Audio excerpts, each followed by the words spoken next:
Good morning, guys. My name is Dr. Rob, the Addiction Doctor, along with Jennifer Lovely, my co-host. This is Recovery Channel Podcast, and we're on Facebook Live and we're on YouTube Live right now, guys, you lucky people. And we'll also be coming up to platforms later in the day or tomorrow. Good morning, Jen. How are we? Good morning. I'm well. How are you? I'm looking forward to some pie. I was just thinking, I'm looking forward to some pie. Can't wait for tomorrow for some pie. I know. Well, Janet, we goes out shopping with Janet on Monday, and she buys pecan, whatever it's called, pie. So we bring it home. I think it's pecan. It's something like that. Oh, it might be. I don't know. Anyway, get this pie and put it in the fridge. And yesterday, I'm like, oh my god, I feel like some pie. You can't touch that till Thursday. I'm like, there's only me and you here. We're not having guests today. Why can't touch it till Thursday? So I've got a bit of a pie thing going on as well. Yes, looking forward to it. Looking forward to some yummy food. What are you doing tomorrow? Anything good? Just small, relaxing. I've got a good friend coming over. She's like 73, and she's one of my favorite people in the world. So we're just gonna hang out. Yeah. Nice. Go on. Sorry. No, it's okay. It's just nice and quiet. Yeah, us too. It's the first time since I've met Janet, and probably the first time since I've been in the United States of America. 14 years, have we done it on our own? We've always had to go somewhere, they're preparing to go anywhere. It's like 4 hours before you go and all that stuff. So glad to be off the roads tomorrow, I must admit. And glad there's just two of us. But we have quite a lot. We live in quite a large trailer, me and Janet. So what I might do is I might put out on Facebook later, if there's any local people with families who have not got enough money to do anything, then come around to the house and then we'll see what we can do. I'm just a sucker for that. Janet's like a normal person. She's a little bit wary of inviting these, or should I say my people around, because of the reputation that we have. Well, I did that 1 year when I first moved to this island, and I invited there must have been like 20 people at my house. And then I started having some of the homeless population knock on my door and ask me if I had any marijuana to give them, and I did not. So anyway, so it was quite funny. It was a little overwhelming. Yeah, it's awesome though. Listen, big shout out, guys. Last night I did a talk in Chicago, and oh my goodness, there were people there. So I want to say thank you. I know a few of you are watching now on Facebook that you've joined us, and this is Jennifer, by the way. I spoke about her last night. So thank you for following us, guys, and thank you for listening to our podcast, and thank you for encouraging us in everything that we do. So I know what you're thinking, Jen.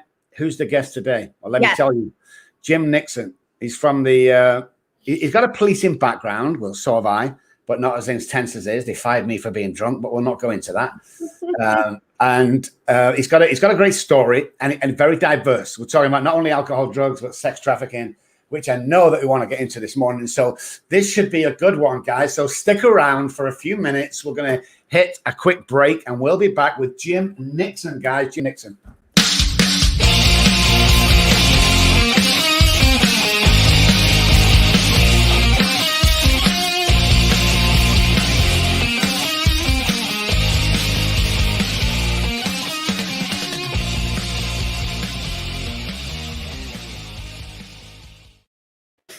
Hey, good morning, guys. Welcome back. This is Recovery Channel Podcast.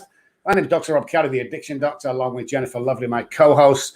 And we're here this morning with Jim Nixon. Good morning, Jim. Good morning. How are you guys? We're doing good, man. How are you? How's fantastic. It's 3 o'clock in the afternoon here, so we're a bit ahead of you. Yeah, I know. We have clocks on the wall and on iPhones, and it says the time in America, the time in New York, Chicago, and Manchester, England. Yeah. So it's awesome. Hometown. Yes, sir. That's it. Yes. So welcome, Jim. Thank you. Thank you for having me on. We don't normally have police on our show, which is kind of cool. And honestly, police always give me speeding tickets, so I don't always normally like them very much. I'm ex-police, so you're safe with me today. Oh, that's good. No tickets. Jen, that's what they all say. Be careful. So talk to me a little bit about, what you do, what is your focus, and how you are serving the UK. Okay. Yeah, my background is 25 years doing community safety. I don't know if that's sort of the term that's used in the States, but it's very broad. but I spent 20 years in the police service in West Midlands in England, which is probably around the central region, as Rob will know.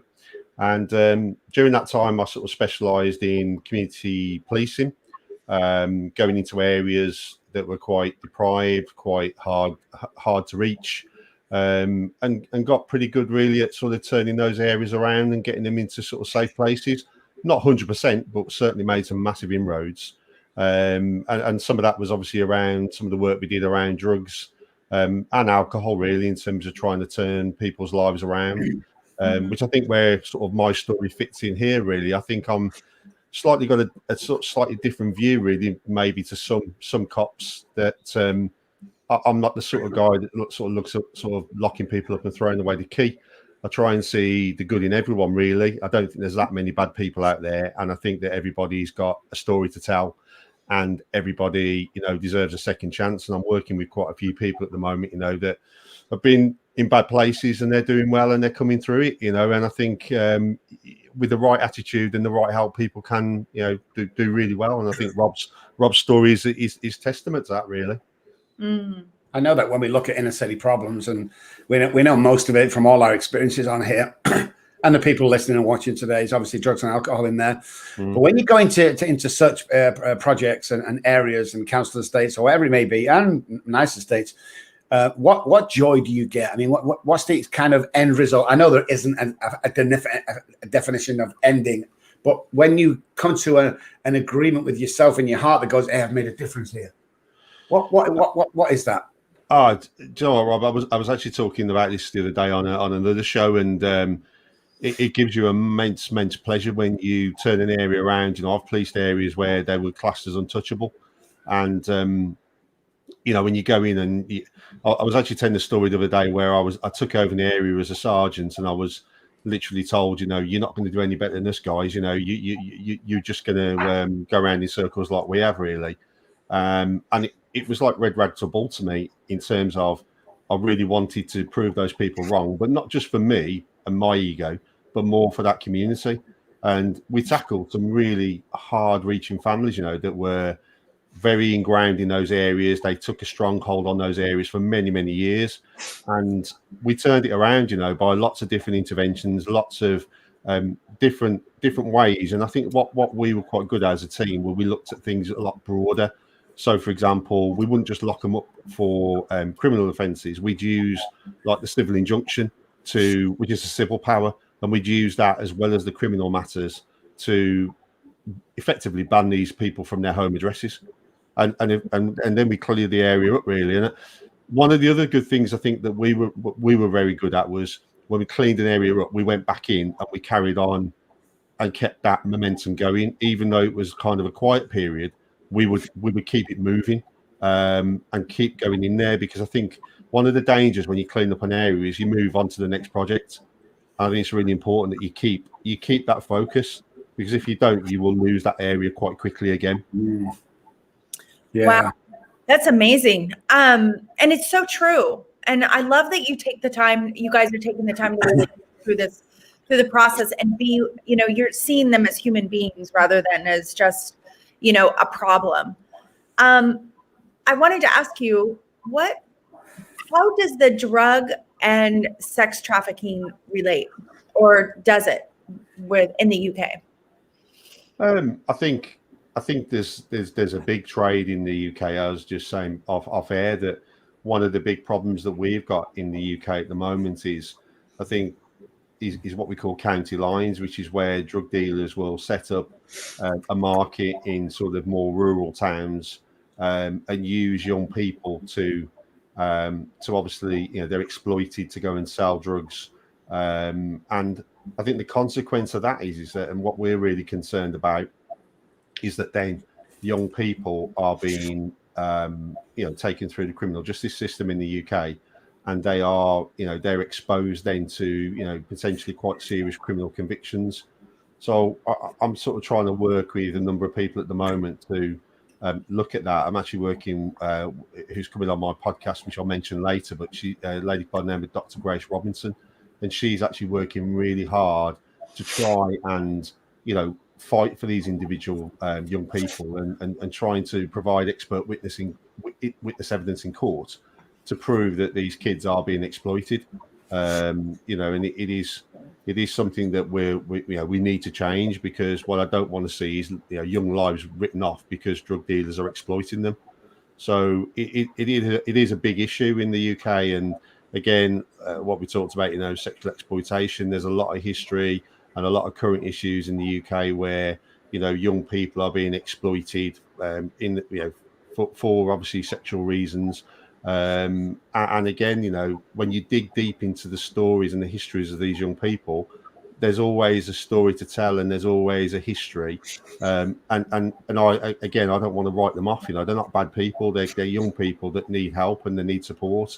And hopefully, what we're trying to do at the moment is trying to raise awareness of that, so that these young people are not, treated as offenders and suspects and given as much as opportunity as probably we have in life, and it's really important to me to see.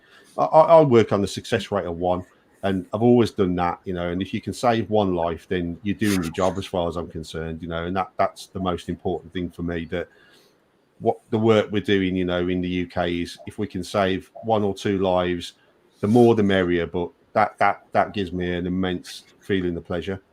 I love that. Absolutely. Guys, Jim Nixon is on the show. Stick around. We'll be right back after this commercial break.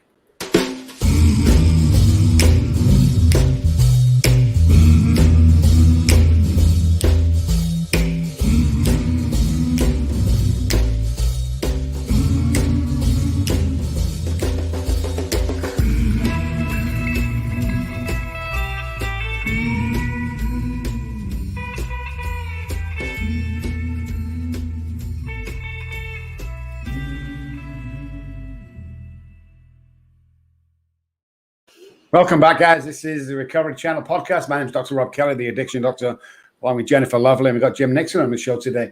Jim, let's talk about drugs, and let's talk about it in relation to sex trafficking. So if I was going to put my finger on almost any city in the United Kingdom, I'd say there was a drug problem around 10 out of 10. So with that being said, how bad is sex trafficking compared to drug addiction? If drugs are 10 problem, where's sex trafficking? Is it up there with that? I think I wouldn't say it's probably as high as that, Rob, but I think it's definitely a national problem, and I don't think it's just it's not just the sex trafficking as well. I think a big problem in our country as well is that the other kind of exploitation as well. Where people are brought over to sort of work in situations that they're not, that they look on the face of it that they're legitimate. But actually, what they are is they're being sort of trafficked into this country, into the UK, to do all sorts of, including the sex trade, obviously, but also in other areas as well, where you've got that sort of exploitation across quite a wide field. So it's definitely a big problem, and there's certainly a lot of organisations that are working very hard in the UK to try and uncover a lot of these groups and try and infiltrate them as best as possible, really, because it is a growing issue. And as you know, Rob, it goes hand in hand with the drug trade as well. There's you don't get sort of criminals that are just looking at one aspect of criminality. They're probably involved in all sorts of different aspects of it. So you've got criminals that are involved in a whole host, including sexual trafficking, drug trade, and a whole host of things, really. So it is up there, really, I'd say, with drugs, but it's something that a lot of work is being done on, but a lot more needs to be done, and that's why I want to try and raise awareness around community safety as much as we can, really. Yeah, I was just reading this article in an article here in the U.S. in the States, and a guy was caught trying to bring like 1,500 pounds of marijuana from Jamaica to the States. He didn't actually do it. They caught him in between. But what they did was they put him in prison for 90 years, a 90-year sentence for marijuana. Now, that was in 1986. He just got out. So his life, is over, And so what does the UK do about that kind of thing? I just feel like it's such a waste of a life. What do you guys do over there? Yeah, I mean the sentences in the UK are probably not as harsh as that. You know, the US tend to dish out quite serious sentences in terms of that kind of trafficking. But I mean, I've been involved in operations where we do what we call test purchase operations in the UK, where we'll deploy undercover police officers into an area to obviously infiltrate that particular group that are supplying drugs.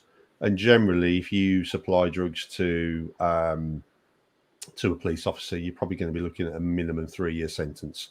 Now, that doesn't always mean 3 years. As a lot of people in the UK will know, a 3-year sentence probably means half that, because with good behaviour, you'll probably come out after half of that term. But again, one of the interesting things that I found when I was doing that kind of work was a lot of you had your group of like your main criminals that you were going to target, and then actually what you tended to find was you tended to lock up quite a number of very vulnerable drug users that were literally, again, being exploited to do the drugs supply for those larger dealers. So effectively what we were doing is we were locking up the victims, and that's where I kind of looked at this and thought, we've got to do a bit more here. It doesn't feel good when you're sort of putting someone away for 3 years when actually they're selling drugs to feed their own habit. And that happens a lot, and it was quite interesting that we had this sort of top 10 of Mr. Bigs that were really wanting to target, and we didn't get anywhere near some of them, because of that vulnerable sort of link to the drug users that were effectively forced to deal those drugs on their behalf. So as good as it was, and as good as it cleans up an area for a short period of time, what you tend to find with those type of operations is within a very, very short period of time, you then get a new batch of dealers in that area. And of course, as I've already said, if you haven't kind of touched Mr. Big, then they're just going to recruit more vulnerable people that are going to go out there and deal drugs for them and supply drugs on their behalf and take all the risk. Yeah. I know that over here that the sentences over here are astronomical compared to the UK. Oh yeah, massive. If you're selling drugs to an undercover officer over here, you're talking probably they'll stick you away for 60 years. You hear of 3 life sentences over here and crazy stuff like that. Yeah. And I get why, because like you just said, Jim, you get out with behavior. Do you think sentences and I know the answer to this, but I want to see your point of view. Do you think sentences in the UK should be harsher, and that might make a difference, or not? I think, to be honest with you, Rob, I think when I look at sort of what I've just discussed with, dealers that are actually vulnerable people that need help, I think my views have changed over the years. I think when I was a police officer, I probably did get into that mindset, lock them up, throw away the key. But I think as my career progressed, and I actually left the police after 20 years, I didn't do my full service because I wanted to do other things. But I think as time's gone on, I think my views have changed. I think every case needs to be treated on its own merit. If you're talking to me about Mr. Big, who's making millions of pounds out of vulnerable people, and that's the true matter of the word, then yeah, as far as I'm concerned, they deserve harsh sentences, and I would love to see those kind of people, due to the amount of lives that they sort of damage. Not a problem. But I think when you've got a young kid that's a dealer, then I'd much rather see that person get the help and get on the straight and narrow than them spend 3 years in prison, because in my view, what are they going to achieve by that? I'd rather them be out on the outside and get three years worth of treatment and help than be locked, than be incarcerated. Yes, I understand there are rehab programs in prison, but in my experience, when they come out, most of them, they get clean, they come out and they're back to square one. So I think it's every case on its own merits, but certainly in answer to your question, the higher end dealers, absolutely throw away the key as far as I'm concerned. Yeah, it is interesting because although they say that there's rehabilitation in prison, that's what it's supposed to be, that's not the way it is actually in the States at all. There's no rehabilitation. And recently, Oregon, one of the states here in America, they are decriminalizing drugs. And it's for, let's just say a guy like you that gets, caught with some heroin or something, some cocaine, and he's a tax-paying citizen and he gets a ticket. He gets a big fine. Maybe it's $1,200, I don't know what that is in pounds, but maybe, and then he goes to court and he has to pay the ticket, but he's not being sentenced to 5 years in prison. And I think that is a huge difference in our world today, because so I don't know what it's like in the UK. I mean, do you guys, is it decriminalized? Yeah, I think when I first I did a job for quite a number of years as a drug sort of officer, taking on sort of all the operations. And I think when I first did that, I sort of felt that I could take on the world and sort of solve the drug problem. The bottom line is what you've just said there, Jennifer. You know, it resonates with me a lot. I don't know what the answer is 100%, but Yeah. I don't think what we currently do across the world, really, in terms of drug enforcement, is ever going to solve the problem. And I think that's why you will see some probably states in America. And I think if you honestly spoke to a lot of chief constables off the record, I think a lot of them would probably say that some form of decriminalizing of certain drugs would probably be the way to go. If you look at the amount of resources, the amount of burden that has on our health system in terms of what it does. And I dealt with a very interesting project when I was in the police up in Blackpool. Actually went up and looked at it, and I think there is actually a few areas in the UK that are looking at this now. And there was a project up in Blackpool, up in the northwest of England, and they were actually prescribing free heroin to some of the young people up there that were causing a lot of problems. And it was administered by a GP, and it was all done properly with proper sort of conditions and that, and their health was screened, and they saw a massive decrease in crime, massive decrease. So I'm not a massive advocate nowadays. Now I'm out of the police, although I advocate, taking drug dealers off the streets. I do think that we need to look at the problem a lot wider, and it's not as simplistic as just, putting in the door, getting a load of drugs back. Because as I said earlier on in the conversation, the minute you get rid of one dealer, you'll get another one filling the gap. So for me, that shows that it isn't the answer to solving the overall problem. Yeah. And that's the way it's going to be. We're never going to solve the drug problem over here. Never going to do it. No. It's too big. It's apart from the oil company, it's the second biggest industry in the world. Massive. And it's the same in the UK. You've got people here that are making millions and millions of pounds every sort of year, and it's a difficult one to stop. But I'm of the opinion that I'm not saying we're going to stop it, but I do think it needs a radical reform in the UK and across the world, really, particularly my country. I think it just needs looking at. It needs people to be probably a bit bolder.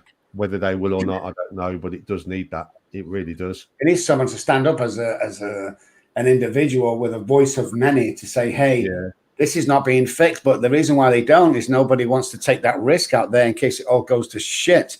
And obviously their jobs are wasted. But you talk about giving heroin away. I did a thing over here, and it's actually active now in several states where they have rooms inside doctors' offices where you can go in and you can safely inject your own heroin. Yeah. And I was kind of half bashed for this, but my point of view was, hey, first of all, you ain't going to stop it. Secondly, where would you rather find a needle? In the back entry where your kid could find it, or in the safety of a needle box inside? And the third and the most important thing is, if we have counselors in there as well when they come in, if we can turn one life around, surely this is worth it, because people don't know the extent. We've had a pandemic on our hands since freaking 2000 in the United States of America and the UK. I obviously have both sides of the spectrum here, and it's just bigger than the people sat at home in the middle class houses going, well, we think it's a little problem. It's a huge problem, and it's killing the youth of today. Because most people that I know, I grew up on a council estate, Jim. I grew up in one of the worst council estates in Manchester called the Racecourse. That's where I grew up. You know it. You're in Birmingham. You know it. It's a horrible place. That's where I grew up. You had to fight every day. And I tell you, this is the only thing that saved me, Jim. Everybody in my class is dead.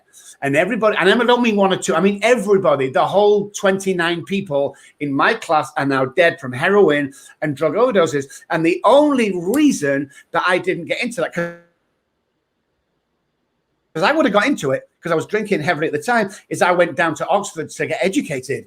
But if I'd have stayed there, I'd have been dead. There's no two ways about it. So I think there's a big difference. And I want to see if you agree here. I've always said there's a huge difference between the Friday night drunk and the Friday night alcoholic. One of them needs locking up for 24 hours to sober up. The other needs hospital or treatment. Would you say that was a true statement? Yeah, I think that's a fair statement, definitely. And I think, you know, the point you just said there in terms of what I found in terms of rehabilitation, the point you just made about moving away from the area, I've said this for a long time in terms of any kind of addiction, that when I did a lot of work actually in the early 2000s, I was actually campaigning to take a few Class A users that were chronic over to Thailand, because they've got a monastery over there with an organisation called East West Detox, and they were getting some fantastic results. But what was really, really useful was when they came back into the UK, they were moving them to an area that they wouldn't, these individuals would never known, so they could start afresh. And I think that, you know, that's a point that you just raised, really, that probably if you just stayed where you were, we probably wouldn't be talking now.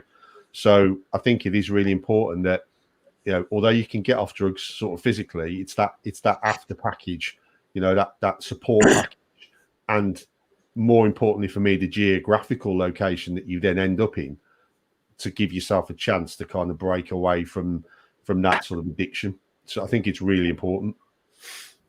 Yeah. And, you know, one of the things that I've learned even more so as I came out of the addiction world with my children, but with Dr. Rob, is that there is no money in recovery. Our society doesn't want us to recover because there's so much money in us being not recovered. Do you guys feel that? Is it similar over there in the UK, do you think? I don't see that myself. I do think, Jennifer, I think there needs to be more help. And like I just said, you know, I tried my best to campaign to get some kids over to Thailand, and I hit a lot of barriers with that. You know, oh, it's too harsh a treatment. You know, you can't do that. And it wasn't going to cost an awful lot of money. I think we were talking probably about £10,000 going back a few years. But I was quite disappointed with that, because I felt we could have made results. You know, we could have got some really positive results. I don't think it's the same in the UK, but what I would say is definitely we need more support and more help, and we need people to look at the problem a lot deeper than they probably do at the moment. You know, it's not a black and white situation, is it, addiction? There's a lot of grey areas to it, and sometimes I don't think people always look at it. They look at it a bit too black and white for me. I agree. Yeah, guys, this is the Recovery Channel podcast. Jim Nixon is on the show. Stick around. Give a quick commercial break for Recover Me Coaching.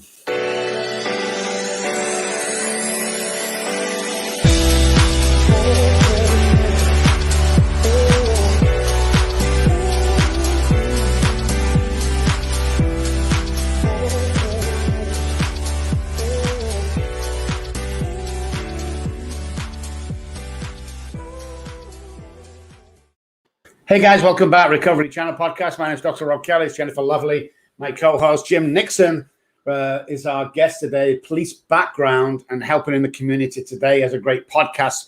You can see at the bottom of the screen, scrolling across, guys, the Community Safety Podcast.co.uk. If you're wondering, Americans, what that is, it's back where I come from, back in Britain, co.uk.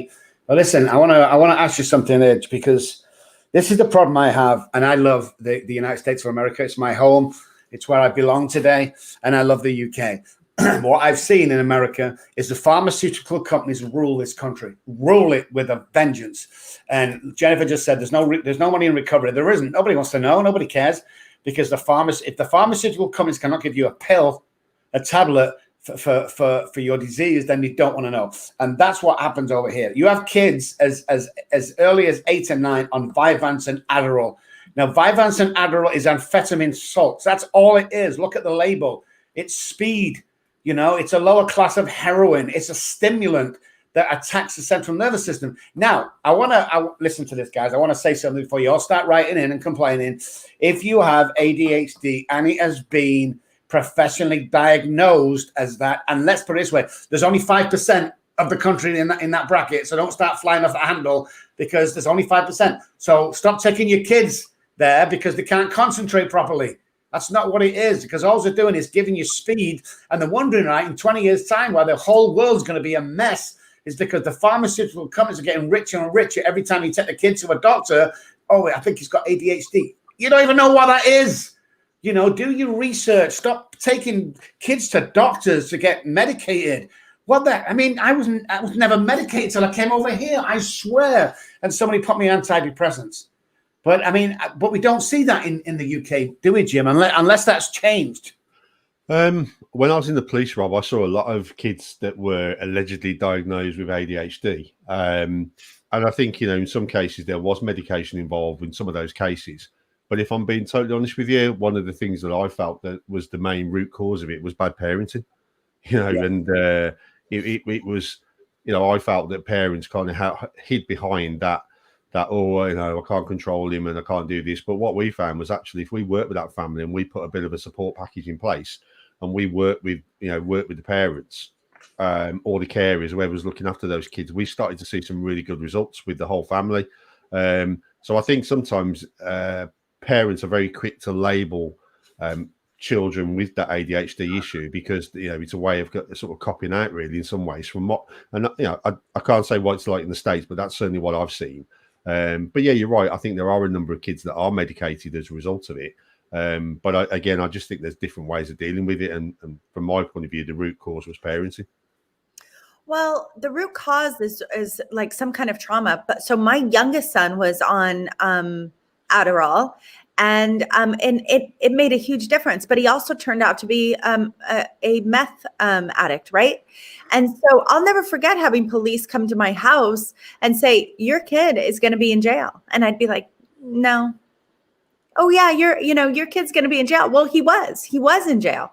And it really wasn't until he got into a rehab at a very young age that I began to educate myself on a deeper level. The way that I was parenting wasn't going to work for this addicted child, right?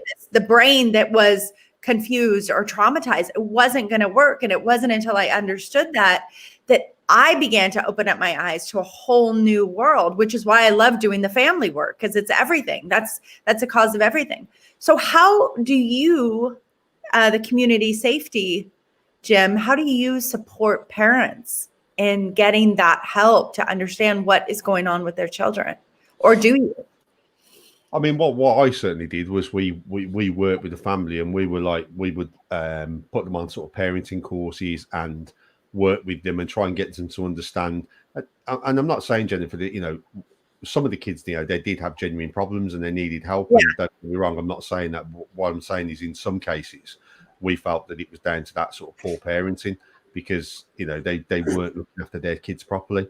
But we just tried to look at all avenues where we could support that parent and sort of signpost them to support sort of agencies where they could get that support. And we also, as police officers, would support the family as well. You know, yes, we have busy jobs, but we felt that it was important to invest that time and build up that sort of relationship with those families.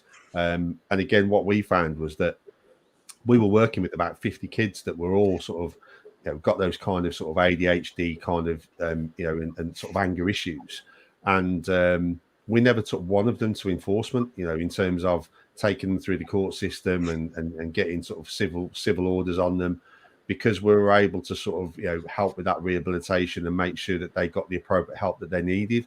So I was immensely proud of that, you know, because we reduced a lot of the problems in that area by about 70% in terms of some of the incidents that were going on in relation to the young people down there. So I think it's that collective approach for me. Yeah. It's getting the right help, the right support. And it comes back to what I said earlier in the conversation. I don't like writing people off. I think it's very easy just to say, you know, this kid's a bad kid, you know, he's got problems, and we just like lock him up and throw away the key. That doesn't resonate with me anymore. You know, for me, there's a root cause why that young person's causing problems. It's about finding out what the problem is and getting that person the help and any support services. You know, give him that help or her that help to get them on the straight and narrow and give them a life.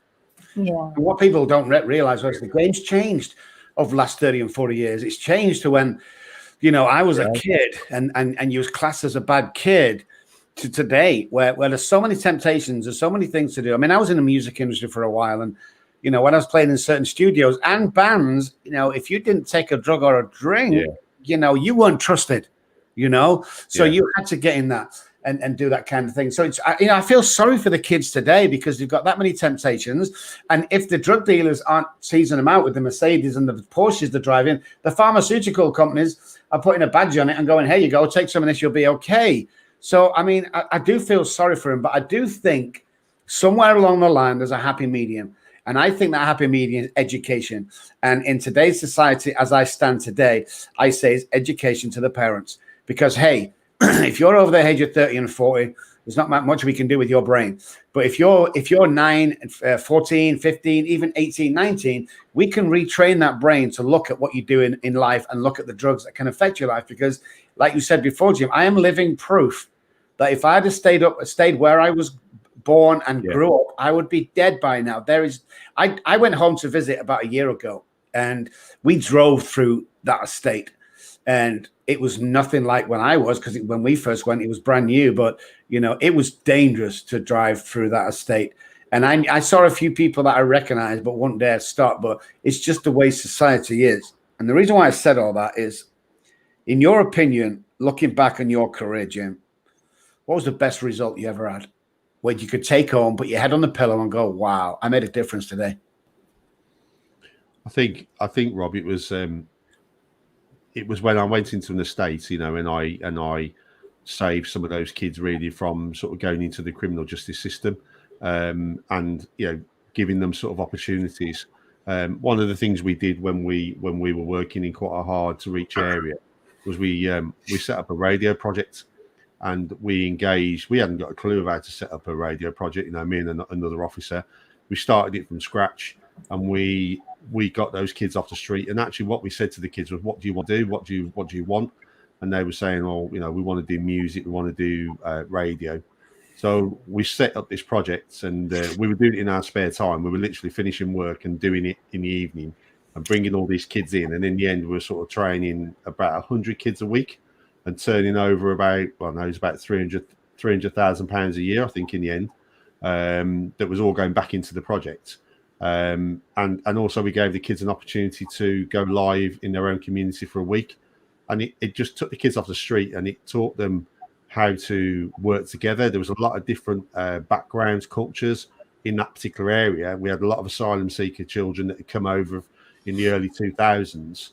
And it galvanized friendships, and it actually taught those kids things about drugs and about violence and domestic abuse and all sorts of things, and they were like building that into their programming. So I'm pretty confident from that project that we definitely saved lives, and we definitely put kids on the straight and narrow. Yeah, that's beautiful. And I think it is it's amazing when you bring different cultures together, what people can actually create. When you start expanding the way and the view in which you see things, your life internally changes. And it's not something that happens overnight, but it just begins to gradually change. And I love that story. So go ahead. Sorry, go. No. That's what I found, that's exactly what I found, Jennifer, that, when those kids were out on the streets, they'd avoid each other. But what we did was we very carefully kind of mixed them. And what we found as well was where they were struggling, like with their numeracy and their English, when we put them together in a group and they were kind of like reading scripts and that, and they were having to work together to work on links and all that, and that kind of work that's linked to radio, all those barriers just got blown away. Yeah. And that was what was amazing for me, because if we just kept those kids out on the streets, they probably would have ended up all fighting each other. Because of the culture difference, yourself, Rob, in the UK, people will argue and fight with each other just over a postcode. You're in that postcode, I'm in that postcode. I know that goes on in Manchester, certainly goes on in the West Midlands where I live. Yeah. And that's one of the things I've worked really hard to try and break down those kind of barriers, really. But again, you've got to look at alternative ways of doing it. You can't, it's not all going to get solved with outreach work, youth work, that kind of stuff out on the streets. It's really important, that is, don't get me wrong, but I think you've just got to look at things a little bit wider than that, if you're going to sort of get kids more working together and breaking those barriers. We got a couple of questions before we finish, because we're desperately running out of time. Oh, go ahead. 2 questions. First of all, you need to get me and Jennifer on your podcast. I think that'll go down really well. Because, absolutely. It's about time you had some class on there. I'm joking. That's the first time I've been called class. But secondly, and just briefly, if I may, I want to ask you to tell everybody about the community safety podcast that you've got going, because I know you have a great podcast. Just tell people what to expect. Yeah, well, it's actually, Rob, it's launching in January. I've managed to secure a number of guests. There's very much a why about why we're doing this, and the whole objective is to raise awareness of lots of different issues that are affecting the UK and the wider world at the moment. Because this podcast is going to be far-reaching. Hopefully, we're going to get good listenership from the States as well, and we're going to pick like key guests. For example, I've got a lady coming on called Caroline Good. Caroline was the senior investigating officer in a case where a lady was killed by her own family in an honour-based violence scenario where she left the marriage and then went on to have a formal relationship with someone outside of the family. So her own family actually killed her, and she ended up in a suitcase in Birmingham in the West Midlands, where I live. So we want to raise awareness about honour-based violence because that goes on. I've got another woman coming on called Rachel Williams. Rachel was in a domestic abuse relationship for over 18 years.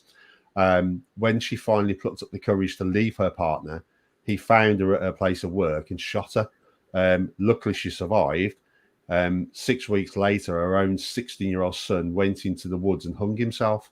So again, these are the sort of hard-hitting issues that are affecting the UK at the moment and other parts of the world. And we just want to raise awareness. So the podcast is going to be sort of in 3 parts, really. I want to get to know about their backgrounds in terms of their childhood and what makes them what they are today, a bit about their career. But then I just want to spend some time looking at how they see the world and how they see how we can try and start fixing things for the better. Again, what we've talked about today, really, about looking at it differently, not looking at what's already gone on. Because if we just keep doing what we're doing at the moment, we're just not going to change anything. So it's just looking at those particular problems, drug supply, violence, they all affect us. And I do think that community safety is everybody's problem. It's not just down to the professional. Everybody's got to play a part in making community safer. So I love that so much because hurt people, right? And so it's like a violence begets violence. And so I love that you are raising awareness to I mean, if you look at the UK at the moment, we've got a massive violence crime with young people. And particularly in London, there's been a number of young people that have been killed this year that are linked to the drug trade. And if you look at a lot of the backgrounds with those young people, and certainly a lot of the kids that I've dealt with that are very violent, if you creep back into their backgrounds, domestic violence plays a big part.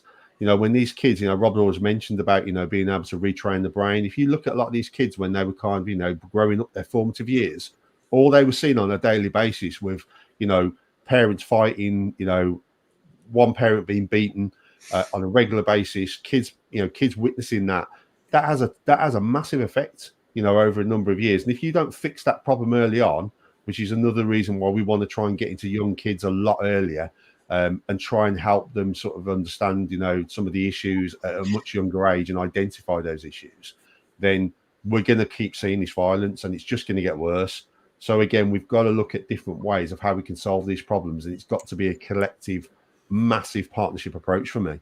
Yeah. And in schools, get them in schools. Let's get in schools. That's what I mean, Rob. We need to get in. I had a conversation with someone actually the other day, and what we're going to start looking at is actually getting into them a lot earlier. Teachers that start to identify kids that are, even 2, 3, 4. We need to start looking at that at that age, rather than, because I think in the UK, probably, certainly when I was in the police, we'd probably not even start looking at the problematic kids until they were like 10, 11. Yeah. In my opinion, you probably lost them by then. Yeah. When they took the kids off me, ages 3, my eldest daughter was ages 3. She remembers everything, Joe. She remembers the violence. She remembers the drunkenness. That's what I'm saying. And without the right help, some of these kids will just go on to, if they're in sort of a broken sort of situations with their families as well, they're attracted to these drug dealers because they become their family. And, that's why we're getting the violence that we're getting, so it's got to start in the formative years for me. We've got to start doing a lot more. And like I've already said, it's got to be that collective approach. It's got to be the teachers that are involved in this. Anybody that's involved with that young person, we've all got to start working together more rather than working in silo. Because if you work in silo, you're never going to achieve anything. You've got to have that partnership approach to everything that you do, really. And I've certainly proven that if you work in partnership and work closely with the right people, you can definitely make a difference. Yeah, definitely. Excellent. Jim, we're running out of time. Jennifer has one great question she always asks the guests as we leave. So I'm going to say thank you so much, Jim, for coming on. Thank you for your time. You're making a difference every single day. What you've done in the past is phenomenal. I want to recognize you for that. I want to recognize you for being on the show and being honest. And I look forward to seeing you again. Thank you so much. Thanks, Rob. Appreciate that. Thank you. Jim, what do you want to leave people with? What do you want them to know? I think for me, what my message is that don't just keep doing, if you're involved in sort of community safety in the States or wherever you are, it's really the message I just said, really. It's about just think about different approaches. We all seem to go along sort of doing the norm and the same old things time and time again. We've got to look at a much broader approach. We've got to look at innovative ways of tackling some of our problems in society and problems in communities. So it's, if anything, keep an open mind and be open to new approaches and new ideas. Because if we don't do that, we are just going to be stagnated for the next 20, 30, 40 years. And I don't want to be, I don't want to think that my kids and my grandchildren are going to be suffering the same problems in 30, 40 years' time that we're suffering now. So time is right now. We've all been sort of brought together in some ways with coronavirus this year. I think this is a great opportunity now as we move into 2021, just to look at a different approach, and galvanize communities for the better. Yeah, absolutely. Thank you so much. It was No, you're welcome. Thank you, Jennifer. It's been nice to meet you. Yeah. Okay, guys, thank you so much indeed. That was Jim Nixon. Don't forget the community safety podcast.co.uk is where you can find all about Jim's podcast. What a great guy. Stick around, guys. We'll be back for the back end of the show after this.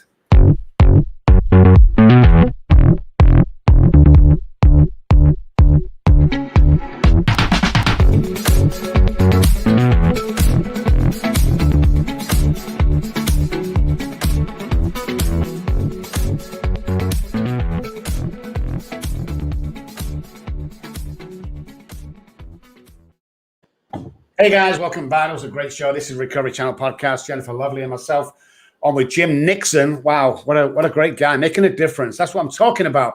Oh. And I think that what's awesome is kind of like us. You can't do the family program like you do without the family background and everything in there you had to suffer. You can't do what I do without the suffering that I went through. And then you look at Jim and say, okay, now what's he going to do in the community? He has a background in the community. He has a background as a police officer going in them places. And I know what them places are like, Jen, in the UK. Remember, we don't have guns over there. I know.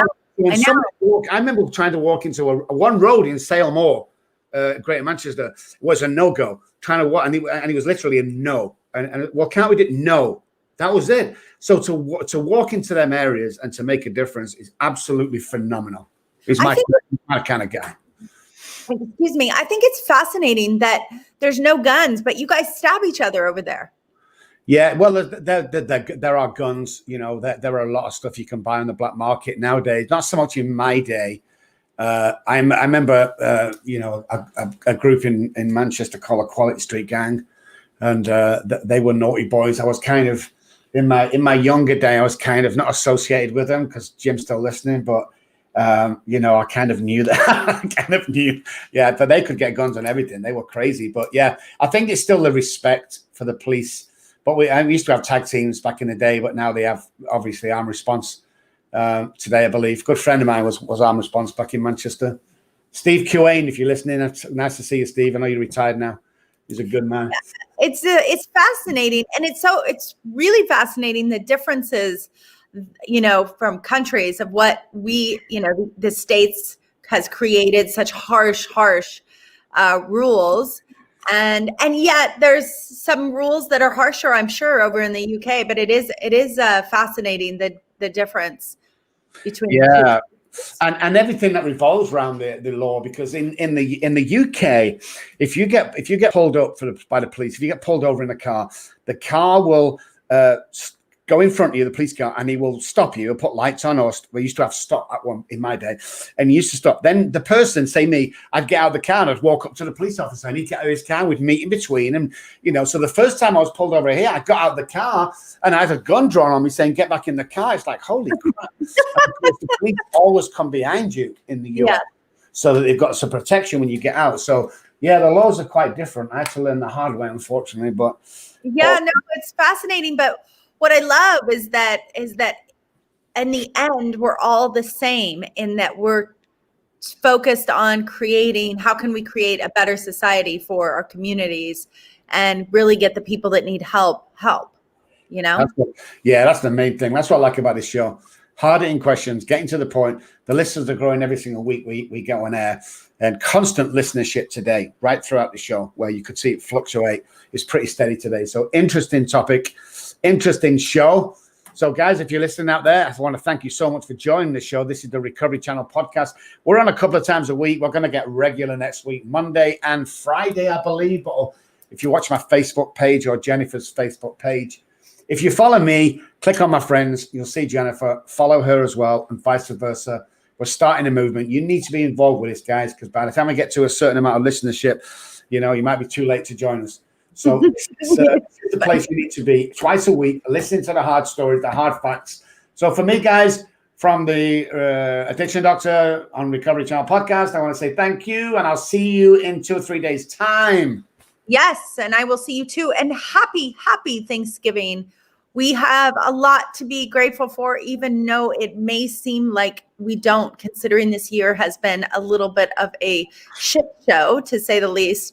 I still am finding the gratitude every single day, and what I do for the world, in the world, how I show up in the world, for my loved ones, for my children, my granddaughter, and for Dr. Rob. Thank you.